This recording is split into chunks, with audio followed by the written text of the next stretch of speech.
Juan, hay mucha expectativa acerca del diálogo que podemos tener contigo.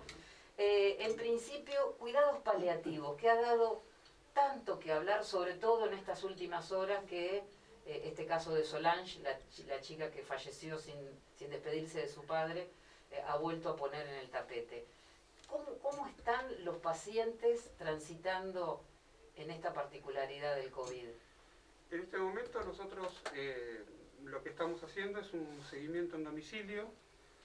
Intentamos que, hablando del paciente oncológico, sí, que tenga un cuidador principal y que quede en el domicilio, restringir las visitas y apoyado por el equipo interdisciplinario, ya sea trabajador social, psicólogo, kinesiólogo, enfermera y el médico. Intentamos por todos los medios no hacer visitas de más, como para no agregarle el riesgo de contagio, claro, ya que somos personal de salud y bueno, estamos expuestos.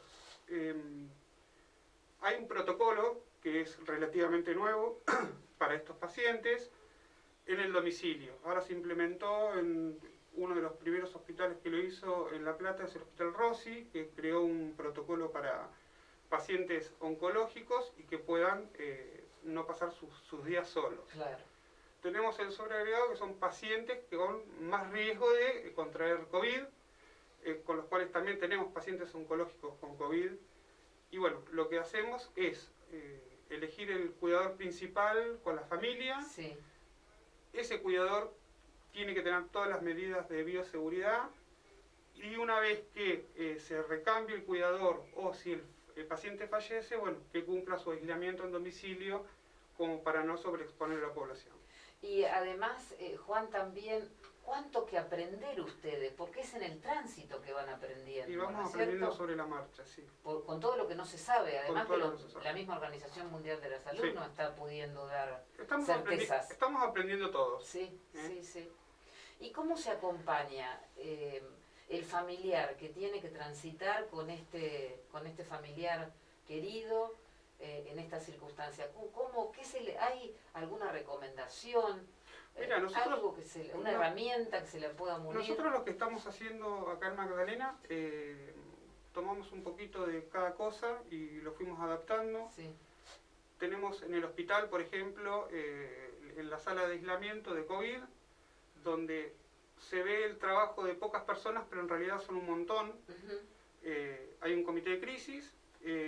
Ese comité no es que sea el jefe, sino baja las directivas y están al día con los nuevos protocolos, las nuevas normas, claro.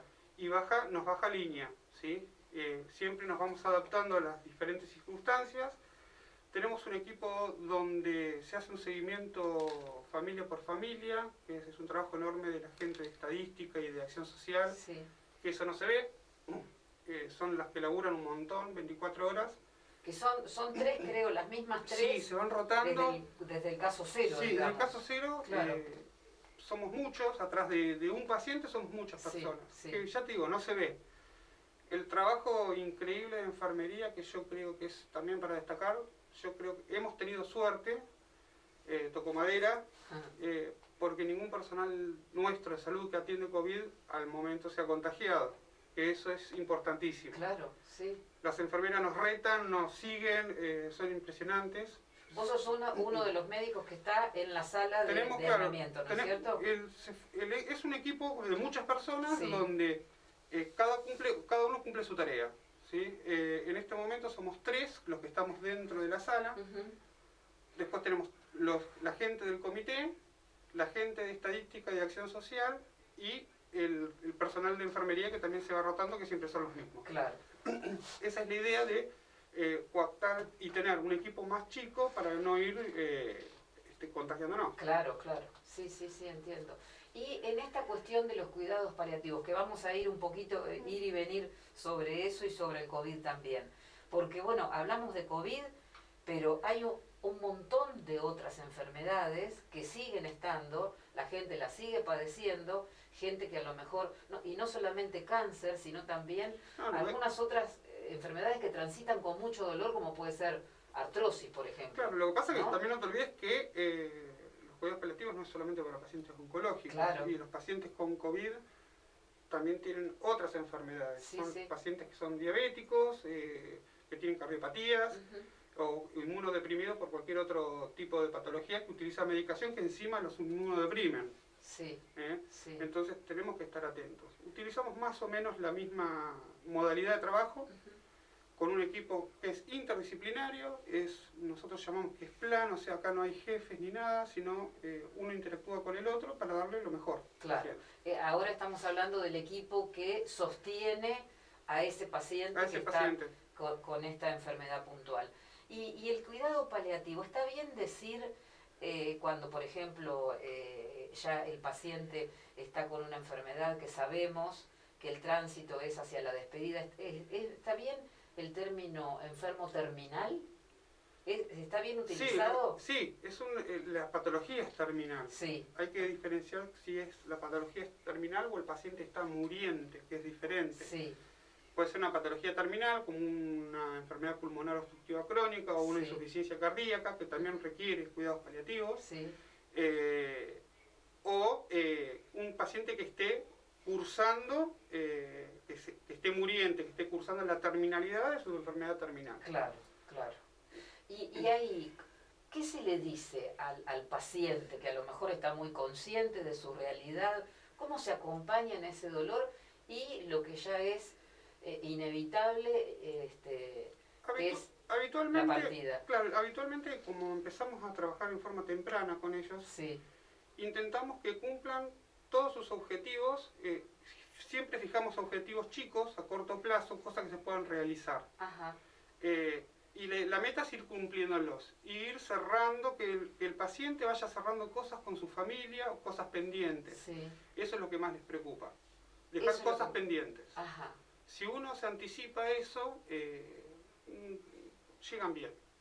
Llegan como con la conciencia tranquila, digamos, ¿no? Exacto, en paz. Exacto. Es recurrente que el paciente se ocupe o le inquiete estas cosas pendientes que tienen con los familiares. Sobre todo si son pacientes jóvenes donde tienen hijos, claro. Entonces, hijos chicos. Entonces, claro. Dejar resuelto un montón de cosas los tranquiliza. Los tranquiliza. ¿Y cómo acompaña a la familia? ¿Qué se le dice a la familia? Porque bueno, también hay que acompañar a esa persona que está... Y hay familias que se adaptan, o hay familias que claudican, que es normal, o sea, que no pueden aguantar ese proceso. Entonces intentamos colocar un cuidador externo, como para no saturar a la familia. ¿Que sería de parte del equipo de ustedes? Es parte del equipo, gente entrenada para eso. Sí. ¿Y cómo toma el paciente eso? Por supuesto que estamos hablando, Juan, de generalidad, porque cada uno lo toma como puede. El paciente mismo pide que se saque la familia. ¿El paciente mismo tiene esa lucidez? Sí. De decir, prefiero que no me cuide fulano, prefiero un agente externo, como hay pacientes que dicen, no, quiero mi familia. Claro. También tenemos pacientes que dicen o quieren permanecer en su domicilio y llegado el último momento deciden, cambian de rumbo y quieren ir al hospital, por ejemplo. Eso se respeta. También, claro. Se respeta la decisión del paciente. Y la mayoría, supongo, a lo mejor quiere terminar sus días en su casa, en su hogar, o no tanto. Sí, la mayoría. La mayoría sí, claro. Hemos visto que la mayoría. Y llamamos la mayoría, inclusive hasta 12 horas antes de la muerte, que piden ir al hospital, o que la familia pide que se lo lleve al hospital. Eso lo tomamos como que el paciente fallece en domicilio, porque pasó todo su tránsito hasta 12 horas previo a la muerte en su domicilio. Claro. Se empieza a hablar, vos notás, Juan, en los años que tenés en esta especialidad, se empieza a hablar con un poco más de naturalidad sobre la muerte, sobre el cáncer, que hasta hace poco eran palabras que daban mucho temor. La gente no le tiene miedo a la palabra muerte, le tiene miedo a lo que conlleva, al dolor, a no pasar dolor o no pasar sufrimiento. Yo creo que no le tenemos ninguno miedo a la muerte, sino el previo a la muerte. A eso sí, por ahí lo tienen más miedo. Sí. Y esto de ya no se sienten solos, ¿no? Porque bueno, tienen todo este acompañamiento, porque también debe ser muy tortuoso pensar en que a lo mejor me voy a morir solo en este tránsito, ¿no? Lo importante es que siempre se sientan acompañados. ¿Sí? Y en esta particularidad del COVID, que tanta gente dice, yo si tuviera la garantía de contagiarme y que no la voy a pasar mal, bueno, me contagio. El problema es que si no la paso bien, me quedo sola y no me puedo despedir de nadie si me muero. Exacto. Por eso, bueno, el hospital Rossi armó ese protocolo para pacientes internados. Claro. Nosotros, al ser una comunidad más chica, tenemos por ahí más control y podemos estar más arriba de las familias, entonces no son tantos los pacientes y el equipo de salud está aceitado, entonces en eso sí tenemos la suerte de poder estar más cerca, claro, ¿sí? Claro. Por lo menos por vía telefónica. Sí. Y los pacientes que han tenido COVID aquí, que han pasado por el aislamiento en el hospital, han sido internados, vos tenés como una estadística fría, si se quiere, de esos temores que han tenido. Sí, yo lo que veo que los poquitos que digamos que me acuerdo no hubieron quejas y la pasaron bien. Ajá. Más allá de que no están en su casa, no tienen su baño, no están con sus familiares, no es su comida. Claro. Pero no la han pasado mal en la estadía. Sí. Y el post, no sé si es una alta médica lo que le dan, porque esto es algo de preocupación también por estos días. Me parece que no es el término alta médica. No, es una alta hospitalaria. Una alta hospitalaria, para los que están... Para los que están bien, sí. Para los que dejan de contagiar. Sí. Deben terminar un aislamiento en su domicilio, con las medidas que correspondan. Que eso es seguido por la gente de, ya te digo, de Acción Social y por gente del comité, donde recién ahí después vemos el alta médica. Ajá. ¿Sí? Lo primero que se le da es el alta hospitalaria. Cuando el paciente está estable, sabemos que hay menos probabilidades de que eso empeore, entonces igual tenemos pasos previos, generalmente los pasamos a la UDI, donde es un lugar un poquito más abierto, si bien están contenidos en una habitación aparte, es como que no es el hospital. Claro. Queda cerca, así que cualquier cosa los volvemos a trasladar al hospital y están un poco más cómodos. Sí. Pero ya te digo, el seguimiento de enfermería es impresionante. O sea, no te dejan escapar nada. Claro. Y siempre en forma telefónica. No, el enfermero entra. El enfermero sí, pero después, digo... Después en forma telefónica, se hacen las encuestas, las preguntas de rigor, y bueno, se va evaluando. Yo pienso, Juan, vos decime si estoy errada, ¿cuánto de responsabilidad individual, una vez más, a la que hay que apelar? Porque están dando el alta hospitalaria a alguien que todavía no tiene el alta médica. Exacto. Y hay que confiar en que lo que se controla telefónicamente... sea verdad. Claro. Eso es conciencia. Sí. Eso es conciencia. Sí, claro. Entonces, ahí ya... Escapa. Claro, es así. Hubo casos donde, bueno, se ha roto eso de no aislarse, pero bueno, nos jorobamos todos. Pero por supuesto. Y ya te digo, y es estropear por ahí el trabajo que se viene haciendo. Ya te digo, las chicas no duermen, es impresionante lo que hacen. Nosotros por ahí, los médicos, ya te digo, vamos, evaluamos la sala, quedamos al pendiente del teléfono de esa sala, pero vamos 1 o 2 veces al día. La enfermera está sus 6 horas, sus 8 horas, la gente de Acción Social no tiene horario, entonces eso hay que valorarlo y respetarlo. Claro, sí. Claro. Cuidar eso, pues si esas personas se cansan, ¿quién lo va a hacer? Seguro, sí, se cansan, que es lógico después de tantos días, o se enferman. No necesariamente de COVID, sino de cualquier otra cosa que la lleve a detenerse un poco. Claro, sí. Aparte, también no te olvides que el hospital debe seguir funcionando como hospital, con las otras enfermedades, como vos decías. El hospital actualmente está partido en 2. Entonces, tenemos la gente que hace COVID por un lado y la gente que hace la guardia o el servicio por el otro. Claro. Y tenemos que tener cuidado en eso. Y Juan, ustedes como grupo médico, ¿notan a lo mejor que con sus pacientes que tienen de hace mucho tiempo, están como dejándose con sus enfermedades de base, que no van a un control estricto? Sí. Esto también está pasando, ¿no es cierto? Sí, está pasando. Por miedo. Claro, por miedo a contraer cualquier cosa dentro del hospital. Sí, eso me pasa, sí. Ajá. Qué peligroso, porque después de la pandemia a lo mejor colapsa el hospital porque vamos todos juntos a los controles, ¿no? Es que la gente se sigue enfermando de otras cosas. Claro. Lo que tenemos ahora es que toda enfermedad respiratoria termina como sospecha o Entonces termina por ahí con más miedo. Sí. Pero las pacientes que tienen insuficiencia cardíaca siguen estando, o sea, no es que nos ha cambiado eso. Y sí se dejan estar algunas Se personas. dejaron estar, sí. Bueno, lo vemos, yo me duele el oído, ¿no? Pero no voy a ir al otorrino porque... Y después terminás con una otitis de la hostia. Es así. Claro, que no te va a matar una otitis, pero podés tener una infección. Los pacientes que tenemos así más son los diabéticos. Ajá, los diabéticos. Sí, los diabéticos son los que más, y son los pacientes de más riesgo. Claro, que se han dejado en su tratamiento estricto. Claro. Bueno, recomendamos que de alguna forma... o por lo menos que consulten a su médico de cabecera. Claro. El médico de cabecera, aunque sea, los va a atender por teléfono. Claro, sí. Se viene una convivencia dentro de esta normalidad. Es así, ¿no? Nos tenemos que adaptar a que hay una convivencia que vamos a tener con el COVID, ¿no? Y vamos a tener que aprender a protocolizarnos realmente. Vamos a tener que aprender a lavarnos las manos. Sí. Algo tan simple, ¿no? Vamos a tener que aprender a lavarnos las manos. Que esto ha sido reiterativo, Juan. Es tan simple con lo que podemos pelearle al COVID que lo hemos subestimado, ¿no? Sí. ¿Notás eso? Sí. Acá, por ejemplo, en La Plata sí. Acá creo que se tomó en serio. Ajá. Nos hemos puesto conscientes los magdalenenses. Qué bueno lo que decís. Ojalá se refuerce ahora que podemos salir a caminar. No lo desaprovechemos, no hagamos macanas. Sí. Pero sí, está bueno.